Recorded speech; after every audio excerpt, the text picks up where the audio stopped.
Yes, everybody, welcome back. Welcome back to Football United TV. This is United Across the Globe, where we talk all things Man United. I'm here with Rick, Football Power Hour, and Brush. But first of all, it's that famous intro.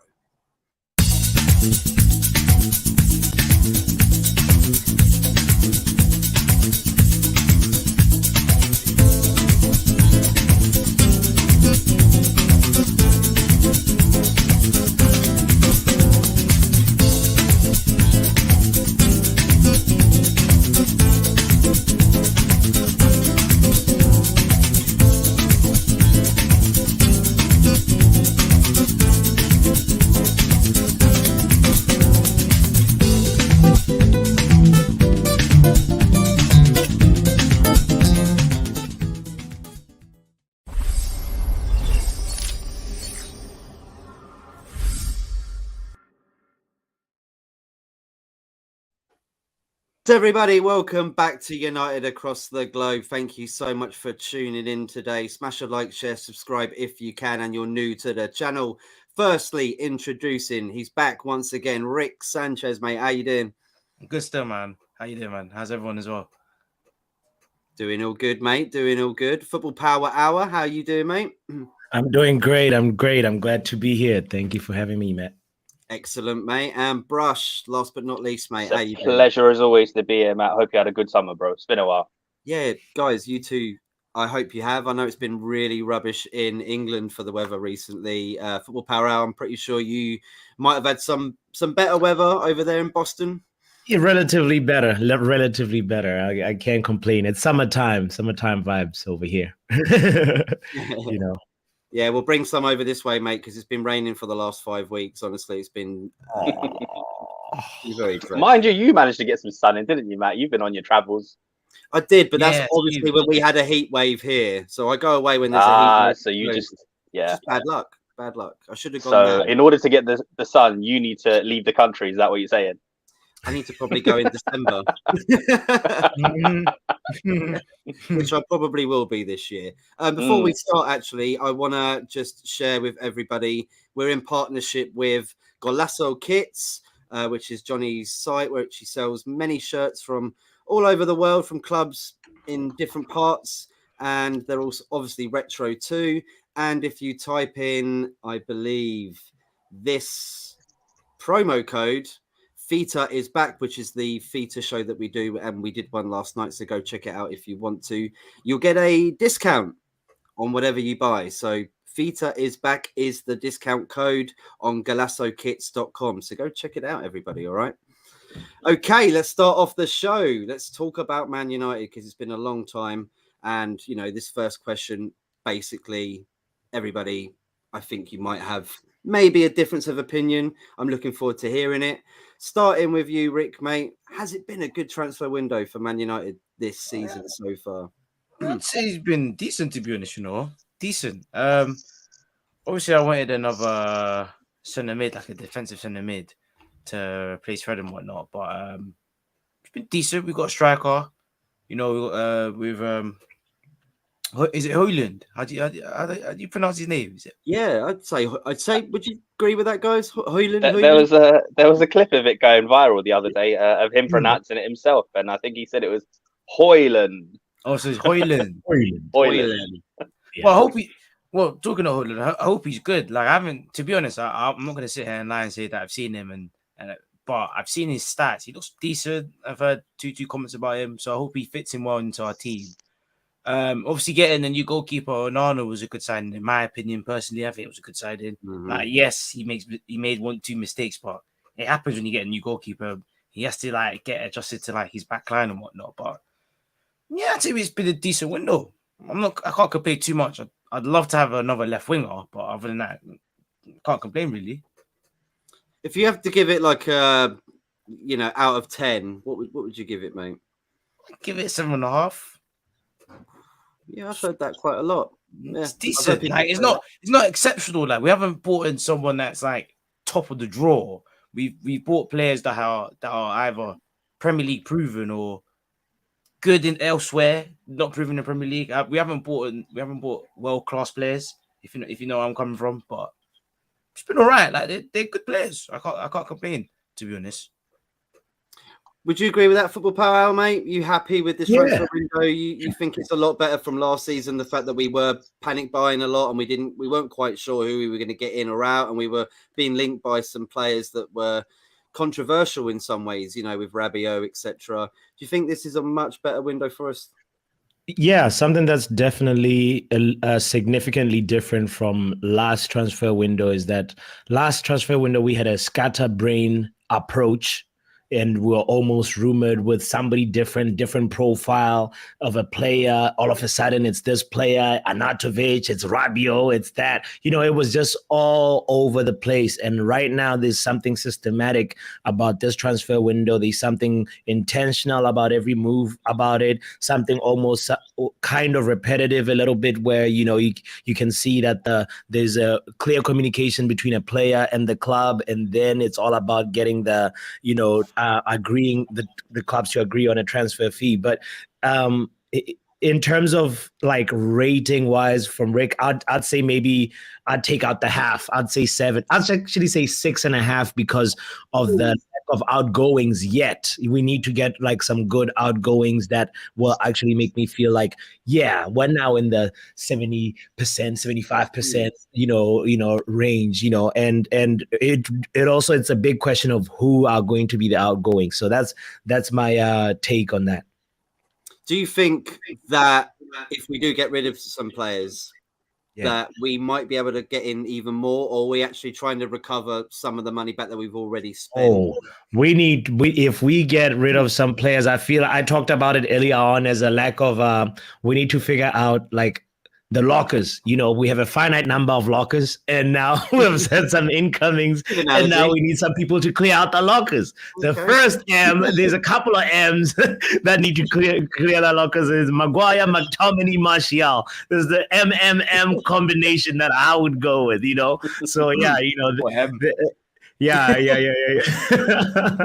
That's where I am with that. It's sort of like there is a finite number of even parking spaces. It's not like these parking spaces that are infinite, you know. So somebody has to take Donny's parking space. We need to really see some outgoings for me to really feel like this has been really good in terms of like, obviously, you know, as I said, it's relatively speaking, we've done better, and the timing of it has a little bit been better. But considering last year when we went on tour, I think when we went to Asia, we only had Malaysia, and this time around, Onana came in late. But that's 2 significant first teamers that are, you know, getting that preseason experience in. So in some ways, we're sort of, I look at it as like we're just keeping up to beat with our rivals, you know.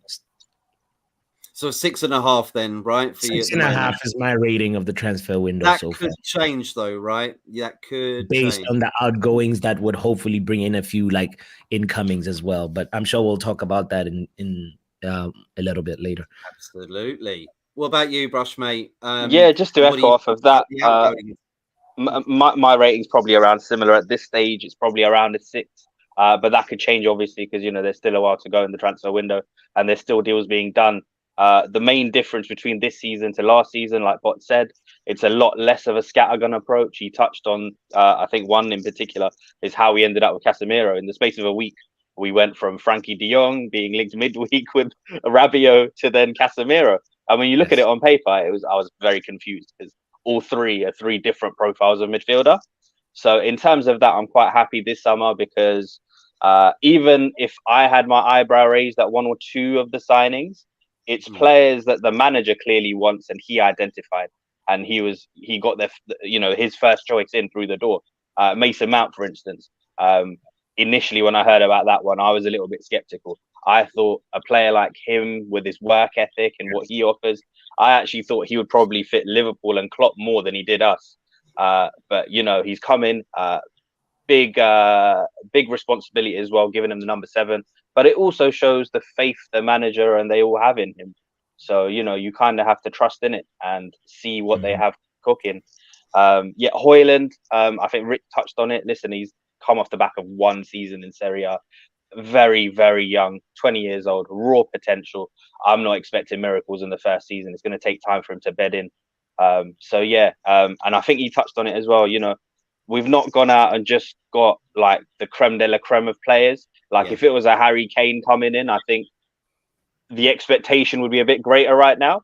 But with the players that we have got, we can see that there is structure. We are moving in the right direction, but it's going to take time. And then, one or two players I'd like to see leave. Today, actually, there was reports that West Ham have come back in for Harry Maguire. And McTominay, maybe. Yes, potentially. So Mags, I think it was quoted at around 30 million. For me, I would take that all day. Do you know what worries me about this, though, is that they're going to be the type of players that go, I don't fancy it, I'm going to try and fight for my place. And that will... But Matt, with Harry, listen, it's such a toxic situation, right? Because I'm sure you saw the game yesterday when he was getting booed by our own fans. And that's disgraceful. Like, I'm not his biggest fan by any means, but I think it's shocking when our own fans start booing players, you know? But it's come to a point now where something's got to give. Like, with every signing that we make as well, he slips further and further out the pecking order for me. Like signing a goalkeeper like Onana again further magnifies his weaknesses. Even last season, you know, when there were injuries, he wasn't straight in.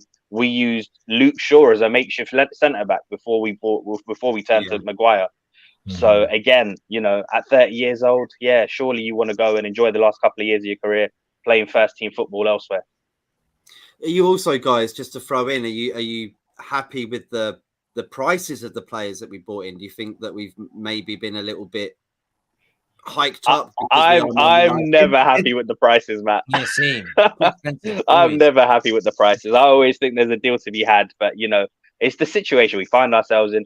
There is a certain premium that comes with our brand and our club, and I think it's also the prior decade of Woodward's nonsensical business coming back to bite us as well. So people know that we're there for the taking. So only with the implementation of proper structure can we start to change that. Football Power, you wanted to say something there, yeah? Yeah. I mean, it's also, I guess, tied into the whole price, you know, like the pricing of the players that have come in so far. So, you know, when we're talking about Haaland and Brush, you said you're not expecting a lot from Haaland, but I'm sorry, I am expecting a lot from Haaland. We spent a significant budget. But he's 20 years old, bro. He's 20 years old. He's had one season. Okay, let's look at other forwards. Fine. He scored how many goals? He's got 9 goals. 9 goals, right? Okay, so that's Rasmus Haaland at 20 years old, right? Now, if you look at Luis Suarez, you know, when he was 20 years old, he had 22. Robin van Persie had 16. Benzema had 13. Harry Kane had 11. So in terms of like, we have to like look back at the situation and say, hold on a second. We closed the door on Gonzalo Ramos. We closed the door on potentially maybe even, you know, investing a lot of our budget on maybe Osimhen later. We definitely closed the door on maybe Kane. I don't know if Kane is gonna. If we get Kane by some crazy chance, it will be because Kane had nowhere to go. The Bayern Munich. I'll tell you what, but on that, because I heard that Bayern's latest bid has been rejected. So that if there's a chance that he stays and sees the final year of his contract out, do you think we could move for him next year on a free transfer? Oh, that would be the ideal situation. But then, you know, we're also getting like, it's one of those things where I feel like, why not go for it now? This is the best moment to go for the title if you can, because the winners of the title are going through a major rebuild. If the rest of the squad was perfect and Harry Kane was the missing piece, I would totally agree with you. But obviously we have a budget to work towards, right? And I think if Kane took up the majority of the budget and that stopped us from doing business elsewhere, I can kind of understand why they went in a different direction. But no doubt about it. Saying, though, that we used a significant portion of our striker budget on Haaland. So listen, I'm not saying on this first season he should work miracles, but he has to be a striker that if we're going to invest in, we have to have high standards for him if we want to be a top club, you know? So we want to make sure that like we're not giving him. It's one of those things where we stand behind the player, we support the player, but our standards don't drop for what we expect from a Man United centre forward. Oh, absolutely. But I mean, even the likes of Wayne Rooney, it took him I think it was the 3rd season in which he reached 20 Premier League goals for us, you know? It takes time. It takes time.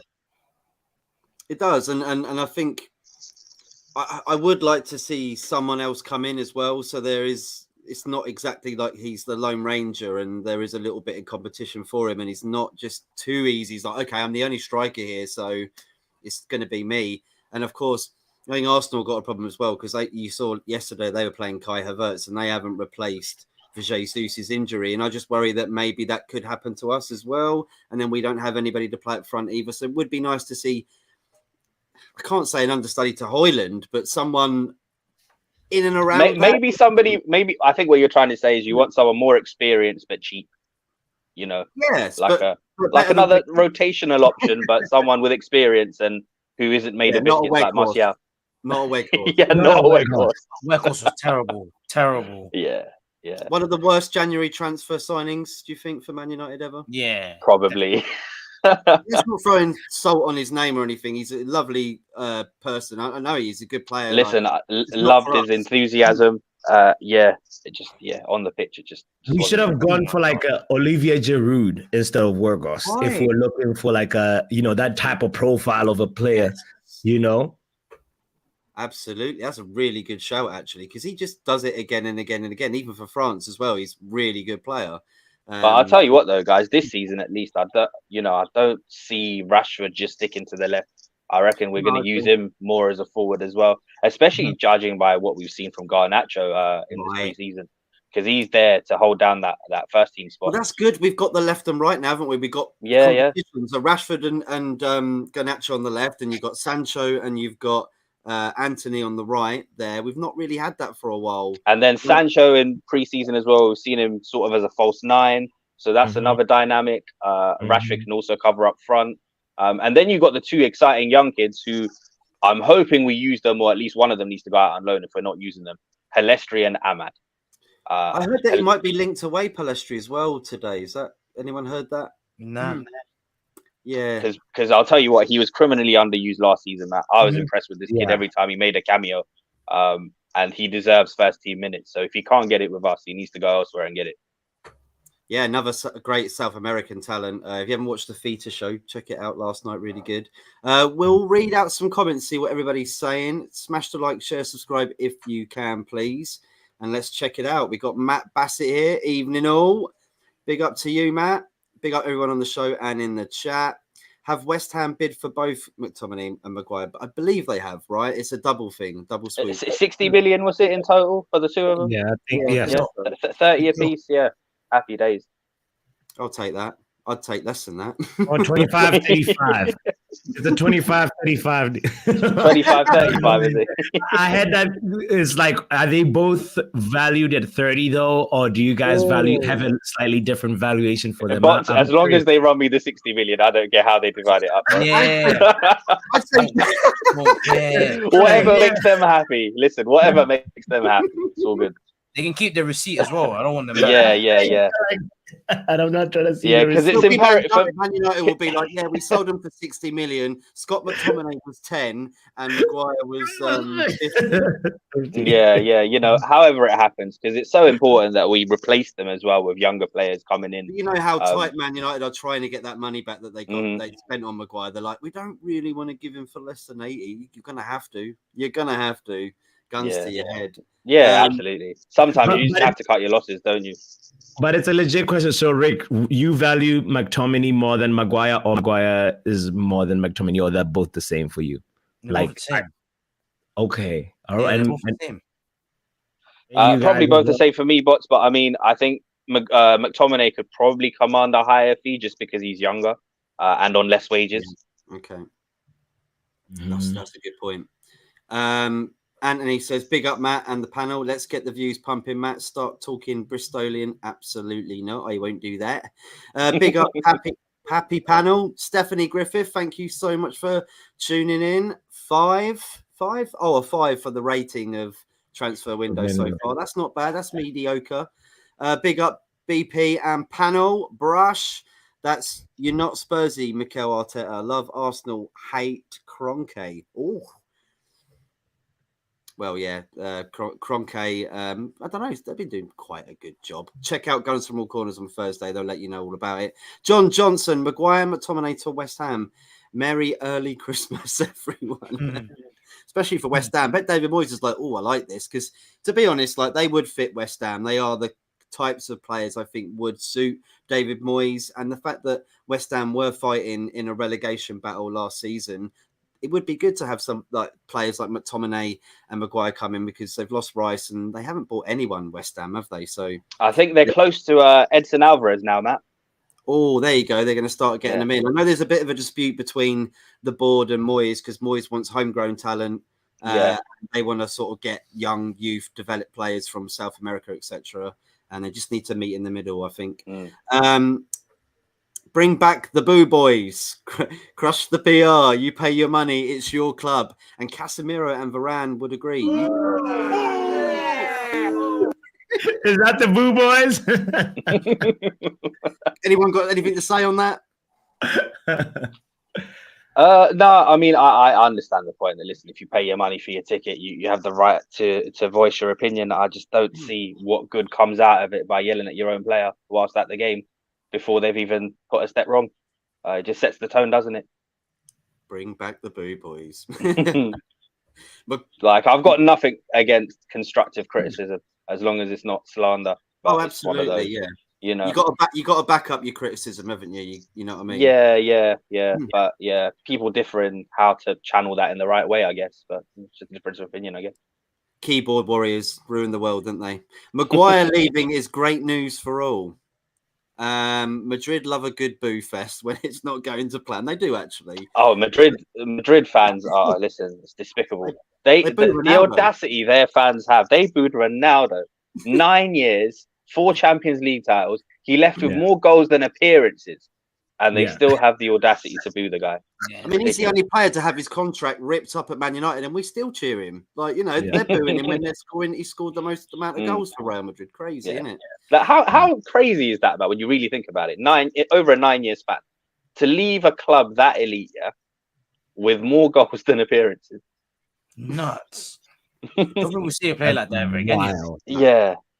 I think it was something like, I think for about 6 seasons consecutively, he scored more than 50 goals. Yeah, it's mental. And that's the guy you want to boo. But then even their local legends, even the likes of Casillas, he was in tears. They pushed him out the door. They operate very different, that club.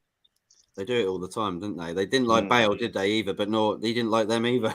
Yeah, a legend like Raul wasn't really allowed to retire there. He ended up leaving late on into his career. Yeah, it's crazy. Yeah, he went to Schalke, didn't he? Yeah, he went to Schalke. Yeah, he did. And they loved him there. They loved him more than they loved him at Madrid. He was only there for about a couple of years. 85 plus for Kane is unbelievably short-sighted. We're not close to challenging, and when we are, Kane will be on the slide. Getting him as a free next makes no sense. He'll be 31, going on 32, and what do you think, guys? He's 30 now. The one thing I would say for Harry Kane is he's not a player that relies on pace. His all-round game is very good. He brings so much more to the team. And if he's on a free as well, I would have no problem offering him a 3-year contract. If you look at the other elite strikers around Europe and how, with the development of sports science and all the tech they've got now, how they've been doing into their 30s, the likes of your Benzemas and Lewandowski's, I wouldn't really put too much on that, to be honest. Especially... We had Ibrahimovic. Yeah. We had. I think he was about 34 when he came in, Matt. And also another thing, like, you know, he's pretty much done all he can with England. What's to say he can't prolong his career if he decides to retire from internationals after the next Euros? True. Alan Shearer had done it at 30. That's true. Agree with that, football power hour, mate? Oh, that's valid reasoning right there from Brush. I mean, you know, Kane, he's one of those players that, like, you know, he can pick a pass. You know, not a lot of forwards are able to do that, and you know, he's just able to protect the ball, give you hold up play, and he'll be able to feed Rashford. He can bring others into the game, even when he's not scoring. He can be effective. the same way when we saw the evolution of Wayne Rooney when he was effective from deeper in for Man United, like it's just one of those things where you need a player of that quality, and if he's available for free, you pounce. Agree with that, Rick? You take him for a free, definitely. Yeah, I'm 31 years old. I don't know. Like 2 + 1. Like we'll see it. Like in my opinion, right?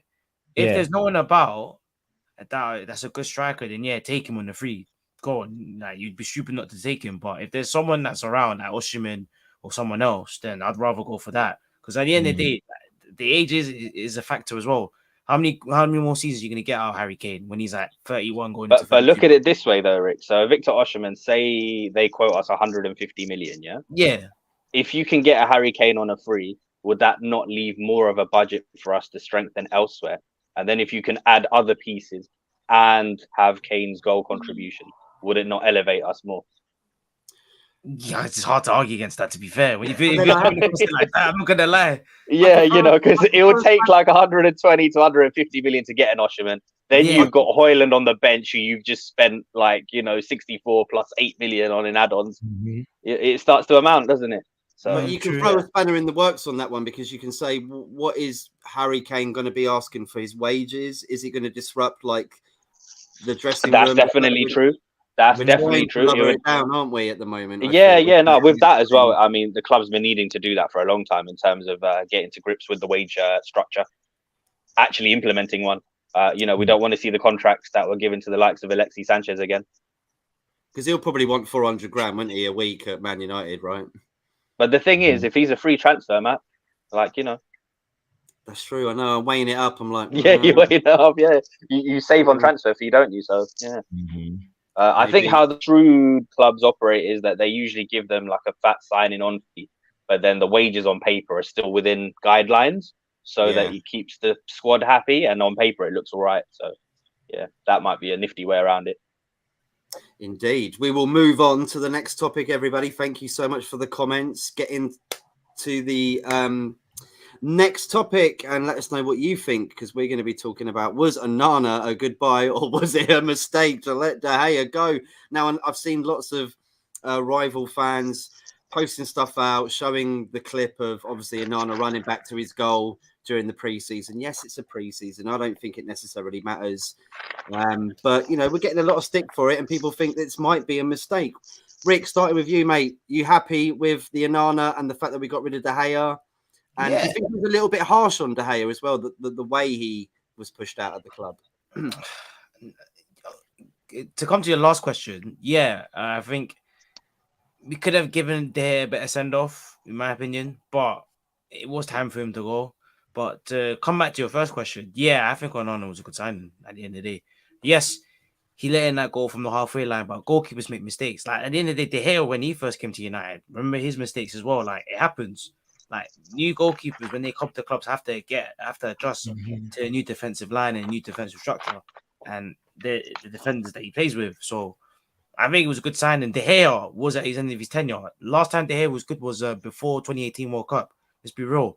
De Gea's been making loads of mistakes.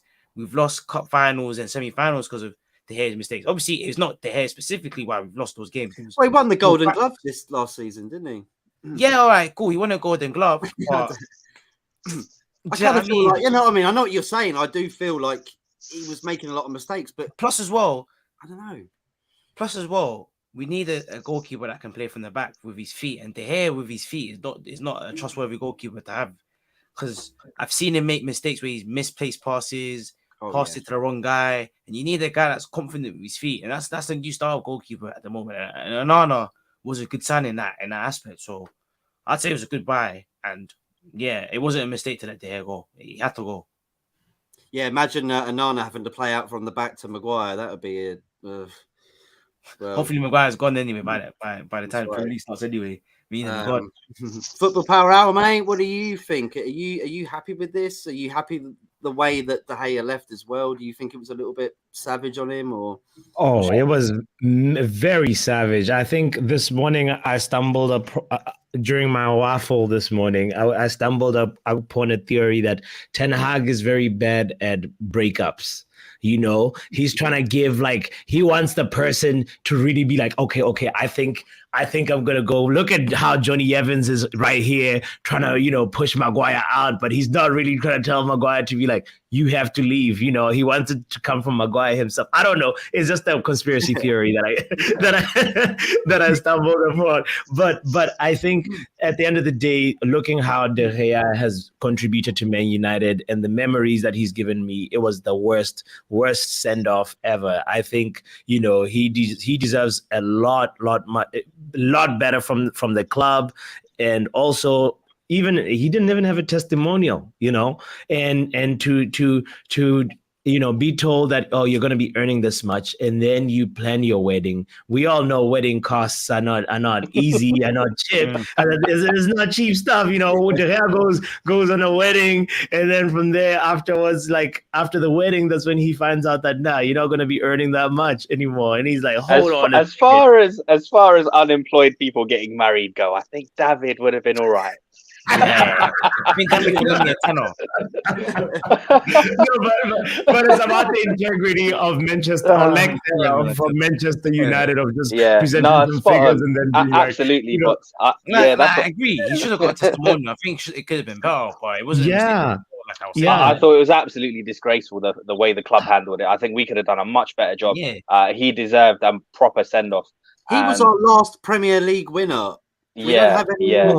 And even at a time where we all know what happened with the fax machine, like, he should have had a couple more Champions Leagues and all kinds of success with Real Madrid. So, at a time when we desperately needed him, he stuck around, he didn't whinge about it, he didn't complain. No. And yes, there have been mistakes, there has been a gradual decline, but also let's not forget the good moments as well.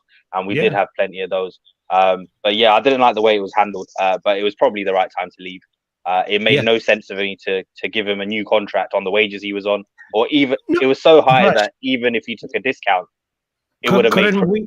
Don't you think, like, he couldn't there have been a situation where we had both Onana and De Gea becoming a backup goalkeeper? No, because he was on 375 a week, right? In the same team. Okay. So if you were to take a reduction, realistically, I'm thinking maybe 200, 150 at a push. And even then, if you want 150 for your backup goalkeeper, I think that's ridiculous. Personally. Can we have play two goalkeepers at once? Maybe just have them on both. No, I don't think that works, Matt. At any time as well, like when we look at it, right, when there's been like competition for keepers and that, I don't think it ends well. Like when De Gea came in, there was that hoo-ha between him and Lindegaard. Ultimately something has to give. In recent times, I can think of Donnarumma and Navas at PSG. I remember, I think there was one season at Juve as well where they brought in Buffon and they had Van der Sar. It doesn't work long term. So something's got to give. I think even Arsenal are about to do that now with Raya. I think that's the exact same conundrum they're going to have. You're going to have to get rid of one of them in a year's time. What about Onana, guys, as well? I mean, I saw him in the Champions League final. I've seen him obviously playing for Ten Hag at Ajax before he left for Inter Milan. He is really good on the ball. He gives me Barthez vibes, Matt. The good, the bad, and the ugly. Yes. For those that remember Barthez, I mean, the guy used to give me a heart attack. 20 minutes into a game, we'd have a corner. This guy would be stood on the halfway line.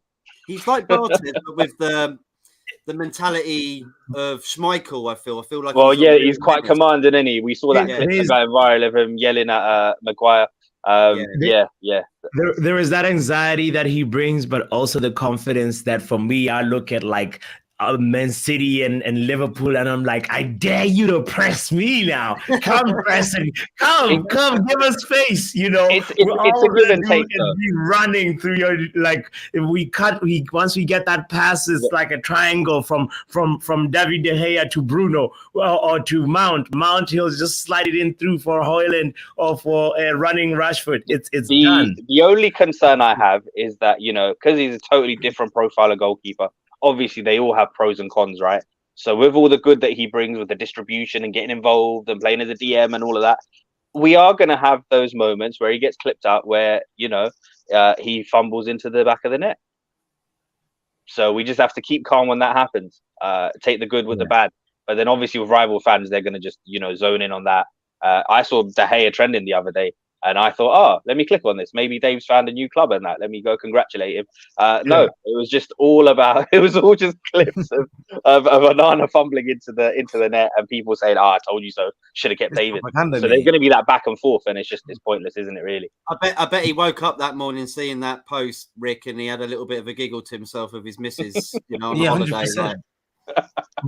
But it was a little bit of a coincidence that on David De Gea's Twitter, he said never too high, never too low, at Ricky Rubio. Like, it was just, I think it's an inside joke that they have going on. But the timing of it happened right after when the Onana thing was just trending. So I don't know if there were like some, slight subliminals in there, How would you rate them comparing to them? Who would you say? I can't say who's better. Are you all saying Onana's better than De Gea, or totally different profile of keeper? Totally different. De Gea's a shot stopper, while Onana's more of a sweeper keeper. Do you know what I mean? Like, and De Gea at his height was at the top of his game. I just feel like maybe Onana's not set for a team like we've got right now. Like, I feel like it's a work in progress, isn't it? It's a work in progress, because even the goal that, the one that got clipped up, like, Dallo loses the ball in midfield. As we switch to a more possession-based style, you would assume that things like that are, cut out. Yeah. So we've been linked with Amrabat. Amrabat's midfielder. We've been linked to. If someone like him comes in, he could do a job. He protects the ball. Very good passing stats. Mm-hmm. Mm-hmm. Well, I'm looking forward to seeing him as well. Like I said, in the Champions League final, he was amazing. Honestly, just the way he was. Even after the end of the game, he was going over to players and he was grabbing them by the head and being like, "Come on, like we can go again. We can go again. We need." And with that as well, Matt. Like, I know the clip went really viral where he was seen to be yelling at Maguire, but I was very impressed with the way he handled the interview afterwards. And I don't think it was anything malicious towards Harry in particular. I think that's just how he sets his standards, and I expect the same with all of the back four, to be honest. But I thought he conducted himself very well in the interview afterwards. Yeah, I'm looking forward to seeing him in goal next year, and hoping that there's not too many calamities. Stop saying next year. Say in 5 days or 6 days, man. Oh yeah. Crap! It is in 5 days. 7 days today. 2 days. Yeah. We play on the Monday, don't we? So yeah. We play on Monday. Yeah. Looking forward to it. Jarvis Cocker is in the house, man. Jeez, this is legendary. This is. That's a legend. Yeah. I love that. Are you thinking of the 90s pop star? Yeah, let's all meet up in the year 2000. That one, won't it be? We're all fully grown. That's right.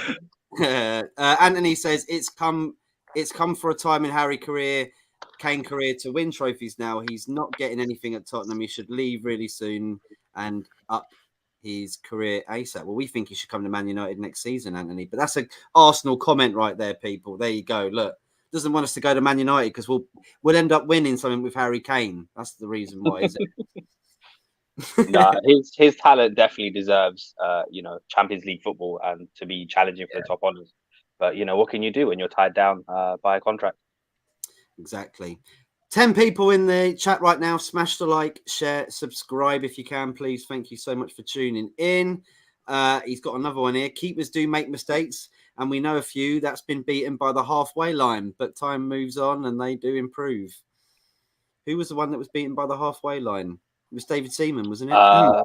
Neil Sullivan, David Beckham. It's quite a few people who have been beaten by the halfway line, yeah. Oh, yeah. Naeem from the halfway line. I don't know, Arsenal fans won't like that. The Rooney one. I can't remember who's in goal for West Ham now, but that was from the West Ham half, wasn't it? Do you remember that one? Yeah. Who was that? Who was in goal? Was it? It wasn't Fabianski, was it? I can't remember off top now, but yeah. Lil Yo-Yo. I like that. Man, like Basil Brush. That's my uncle. Oh, big up.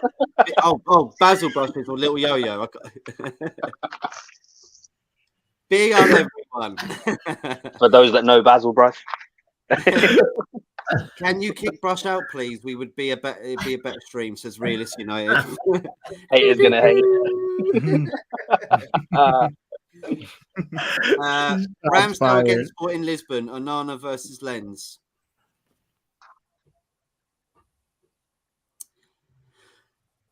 Yes. Oh, yeah. The keeper from the halfway line. That's right, what that was. Yeah. Yeah. It happened to Ramsdale. Like, what are people going on about? Huh? And then you're like, right, I've got it now. Clock. Sorry. Vibes FC. I agree. Kick him out. Brush is my man. I'm not doing that. I don't care. Right. Next topic, because we've got a couple more. Then we're finishing up. Man United versus Wolves. Score prediction, guys. What do you think is going to happen? First game for us this Monday coming up. I think 7:45, 8 o'clock kickoff. Starting off with you, Rick, mate. What do you think of this game coming up, and what do you think the score is going to be? First game of the season, so hopefully we get to see what we've been developing throughout the preseason. And I've been liking what I've seen in preseason. Actually, to be fair, tactics-wise, more fluid football, more attacking football. So hopefully we show that against against Wolves. Yeah, I'll say 2-0. Keep it simple, 2-0. That'd be nice. Yeah. No goals conceded for Onana. There you go. I like the way. Exactly. Get clean sheet first game out as well. Football Power Hour, mate. What are you thinking? So, I mean, Rick made me just like, I have a little recap of, some of this different teams preseason. And Wolves, Newcastle, Luton, and Chelsea and Aston Villa were unbeaten in all that preseason games. And Wolves scored 10 goals and conceded 3. So, preseason, bro. I'm not gonna lie, it's just preseason, man. I mean, I don't think that's preseason, we're talking about a few days ago. So, like, what and at the same time, I mean, you obviously it's preseason, but like, we still have to consider that Wolves has a very strong defense. So I'm gonna make it's gonna be 1-0 to Man United. Yeah. Squeaky bum time. Squeaky bum. It's gonna they're a very tough team to score more than 2 goals. And yeah. Who's gonna score it then? If it's a 1-0, is it gonna be Haaland? No, he's not even gonna be playing. He might get maybe he's got a little knock, hasn't he? Yeah, he's got played, for 2-3 weeks. Yeah. That's true. He's only gonna play in September, actually. Yes. So I think it's going to be like Casemiro with a header. Oh, mate, love that. It's my favourite player for Man United at the moment, honestly. Hey. Brush, what about you, mate? What are you thinking? I'm not going to pay preseason too much mind. For us, especially, I don't think there's anything to go on. Wolves, when I look at their squad, I just don't see where the goals are coming from, despite the goals flowing for their preseason. I've not actually watched them in preseason, so this could very much come back to haunt me. But I look at that team and I don't see an out-and-out goal threat. And they've lost a few key players as well in the summer. So, yeah, I'm going for 2-0. I'm with Rick. 2-0, 2-0, 1-0. I'm going to go for a 4-2 for Man United. Ooh. Yeah, I don't know. Just first game of the season, I think it could be a bit up and down. Also, Matt, I feel like actually with Onana's influence, we're going to have high scoring games and high conceding games at the same time. Sometimes those things will be happening at the same time. So there is something to say our volume of attacks are going to increase and the danger of the attacks is also going to increase. And we're also going to learn to concede a few. So what you're saying, Bots, attack is the best form of defense, yeah? Attack is the best form of defense. That's what slowly evolving into. Yeah, swashbuckling tactic. Sound like Bielsa now and Leeds United. Yeah. Should we be concerned if Erik pulls out a bucket? Are you talking about one to sit on or one to smoke? Listen, calves of steel, that man. I don't know how he done it. Right, we'll move on to the next topic then. But before we do, I will just read out a few more comments. Thank you, everybody, for tuning in today. It really does mean a lot. And please go check out Football Power Hour as well. Brilliant channel indeed. The man with all the jokes and all the vibes. Honestly, love the show, mate. It's really good. And here we go with Hot Fuzz 44. They say 3-0. Matt says Man United 2, Wolves 0. Routine. See, there's a lot of that. There's a lot of that today. A lot of confidence. Got to get got a job to get done. Watch Fred will go. Haaland gets the 17 shirt and he'll be magically fit again. We can hope so. 3 of the last 4 games against Wolves were 1-0. So Football Power Hour, you might want to put a bet on that because you might get some money. You might. As long as we get the 3 points, really, that's what matters, That is the point. There you go. Yeah. That is the point. Good point. Right, moving on to the last topic, and then we'll finish it up, everybody.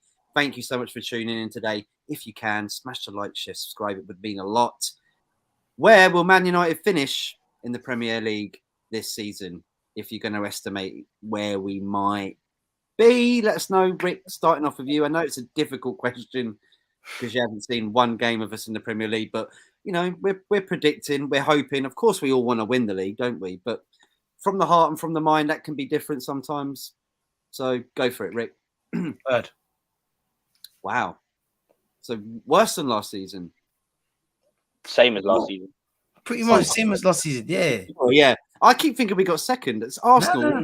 No. Way. Sorry. Because we actually won something. That's why.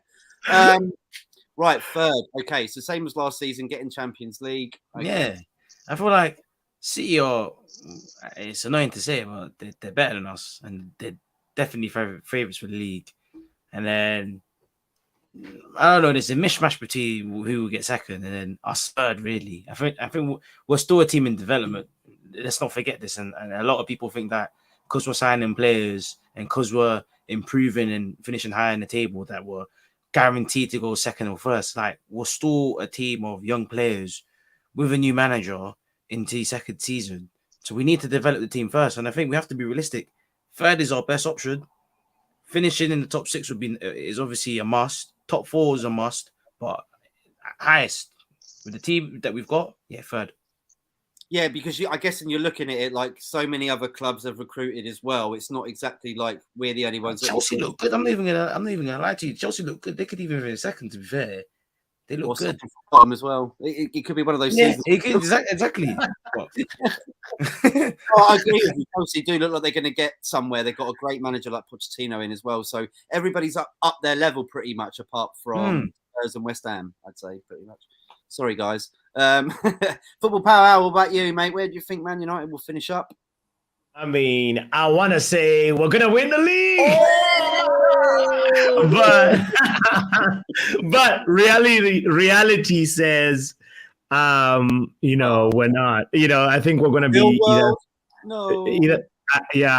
I think realistically speaking, Arsenal have improved from where they were last season. So I want to also say second, but I have to agree with Rick here and say third is the realistic next opening, realistically speaking. It'll be a miracle if Ten Hag finishes second with the tools that he has right now. As long as we get the Amrabat signing in, then we'll definitely be in a second or third position. That's where I'll say. Okay, what about you, Brush? What are you thinking, mate? Top 4 for me, Matt. Top 4. I still think we're, well on our way and early on in our development. There's a lot of changes happening. It's good, obviously, to have another transfer window under his belt, get more of his players in. But it's going to take time, Last year, we saw a big drop-off from the first 11 anytime we rotated. So now we're going to see a bit more of a seamless change, hopefully. But if we know how he was last season, I'm expecting him to fight hard on all fronts. I don't think the man really understands rotation too much or taking it easy in certain competitions. He likes to go out for all of it, doesn't he? So with that, I wonder if it will affect our league form. And teams like Chelsea have the advantage in this sense of not having Europe to worry about. So they can just concentrate on the league, and with Pochettino there, and when you look at the players they have, it depends how quickly they can settle. The league's ridiculous to predict. The only thing I think is, Man City are certainly favourites to win it. Everything else is up for grabs. Newcastle, I know they've added some quality as well, but if I had to guess, I would say they're the ones that might slip down. Liverpool, their attack is looking good. The midfield is completely new. Again, it's going to take time. The defense is aging though, so some issues there. But even with all the problems last season, they were creeping up there towards the end of the season. So they're always dangerous and one to watch out for. Aston Villa in the mix as well, would you say? Got some brilliant players. Brilliant players, yeah. When I'm looking at their transfer window, I think Emery's realistically looking at that Europa League title, you know. He should be, absolutely. Conference League. Right? Yeah, plausible. That's plausible. Yeah. So they're in the mix. Tottenham, I don't know what to make of them. I really don't. But yeah, I don't even think Spurs fans know what to make of Spurs. Yeah. You know, like, because obviously in the prior two regimes, they could understand where their mindset was at with Conte and Mourinho. You're obviously in it to win it, but now with Ange coming in and the Kane hoo-ha, who knows? But a lot of competition. Yeah, I think it would be an achievement for us, even just to finish exactly where we were last season, but do it in a better way, if that makes sense. Maybe get another cup, like an FA Cup, or get 5. Yeah. If we could just do that, if we could just improve on it, and when I say improve on it, we could be in the same place and still improve. Like, stylistically, we could get there more comfortably. There was times last season where, especially away from home, where we shipped in an unnecessary amount of goals, and I'd like to see that cut out.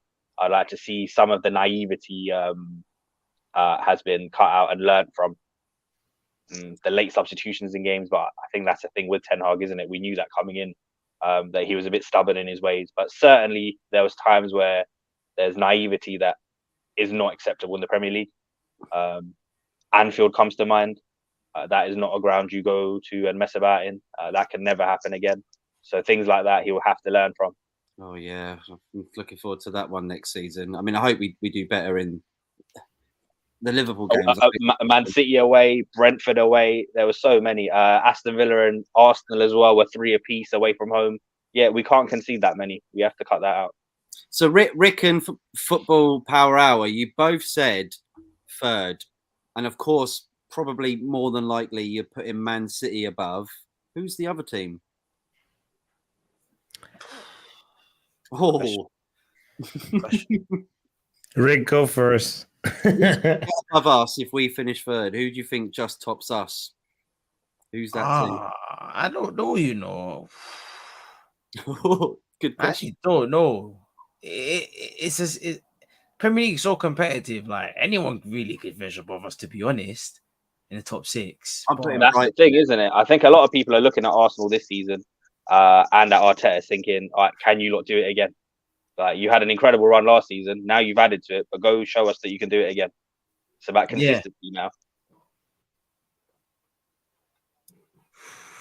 Yeah, Arsenal have to finish above us. They do. And maybe, just maybe Newcastle. Nah. With the Newcastle one, I don't know, but I don't know. Nah, they're good, but they're not. They're not. If they won't make it out of the group stages, and they're just going to be focusing on the Premier League. They're not going anywhere in the Champions League. I can tell you that. You know, so I feel like you never know, but they could go on a magical run. It also depends on the group that you know. Yeah, exactly. There's a lot of stuff. Check this out, right? With the finances they have, say they make it out of the group and January transfer window comes around, they'll be in a very powerful position to just go pluck the creme de la creme of Europe. Yeah. Well, hopefully, if the ownership happens, we might be able to do that. Oh man, I think Christmas is going to happen before the ownership issue is sorted. I'm not holding my breath on that one. I'll be in a retirement home by the time anyone else. Twitter's gonna have a new name. X would have changed to another name, like, you know. X will have become Y by then. Elon Musk he's going to call us X United, isn't he, or something like that. You know what? I thought it was a joke. You know, I didn't think he was actually going to do it. I still haven't updated my app, so I've still got the little blue bird. Yeah. Oh, really? Wow. Yeah. There was no auto update for me, so it doesn't feel right having Twitter without a little bird that tweets. You know, with an X. What's the X all about? What's that got to do with Twitter? You know, tweet. It's kind of crazy as well. Like, I can't remember a time in history where a globally recognized brand has just taken away, like, you know, like, imagine like McDonald's took down the golden arches, the M. It's like a recognizable symbol around the globe. I know, right? It's mental, but there you go. He's got the money to do it, and he's like, I don't care. But let's hope that the ownership situation does get sorted out. We will talk about it at some point in the future on this show. we are finishing up now. I'm just going to read out a few more comments before we shout at everybody's social media platforms. What have we got here? I think I didn't do this one. Oh, no, we did. Top 5 from Matthew Bassett. Hot Fuzz 44. The quadruple is on, boys. I like that thinking. Something Liverpool couldn't achieve, unfortunately, for them. Right. We'll do it, though. We'll do it right. Big up Eminem, Deontay Wilder, The Pagan, and Rizwana. Big up Rich from Eagle Eye Football, mate. Nice to see you again. Jokes aside, hope everyone is blessed. Big up the panel and the chat. Big up to you, Rich, from Eagle Eye Football. Please go check out Eagle Eye Football. All about Crystal Palace. Brilliant channel. Trust me, go check it out. Anthony Herbert, first Arsenal, second Man City, third Man United, fourth Liverpool. Like I said on last night's show, on the Premier League weekend show, do check it out. Brush, just let someone else talk. Of course. You're very good, mate. Right. Thank you, everybody, for tuning in. Smash the like, share, subscribe if you can, please. And Rick, starting off, mate, thank you so much for coming on again, mate. Hopefully see you again in the next few weeks. Where can everybody find you, mate? Firstly, thank you, Matt, for inviting me back on again. It's always a pleasure to be on the show. You can find me on Instagram and Twitter at Rick Sanchez DJ. Yes, I'm never calling it X. It's still Twitter to me anyway. But yeah, you can find me there. And yeah, bless. Cheers, Rick, mate. Football Power Hour, mate. Thank you for coming on once again, especially with the dials. Absolutely loved it, mate. Hey. Thank you. No, big up to you, Matt. Big up to Rick. Big up to you, Brush. Yeah, you'll find me at Football Power Hour on YouTube. I mean, and also on X, you can find me at Football PL. on the dance floor somewhere where Rick Sanchez is DJ, you know. But you know, Rich is watching, right? He's going to clip that where you said no. they can find you on X.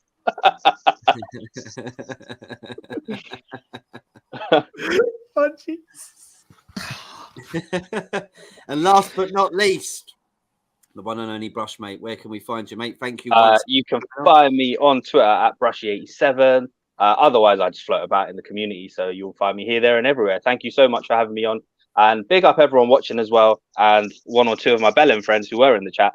Realist_United, Eagle-Eyed Football. Go follow them. Brilliant content. He gave you a boo. Right, everybody, thank you so much for tuning in. We will see you again next Tuesday because, of course, we're playing on Monday. So we're back next Tuesday. Yes. I think Mr. B from the Man United Agenda will be joining us as well. So come tune in and please go check out Football Power Hour and check out the rest of the content on Football United TV. We're on Instagram, Twitter as well. One more comment before I go. I've got to read it out. I can't. It's Rich. Don't go anywhere. That's aimed at you, bots. Subscribe. We will be there. Subscribe. We're not going anywhere. Brilliant. Take care, everyone. Have a brilliant rest of your week. Bye-bye.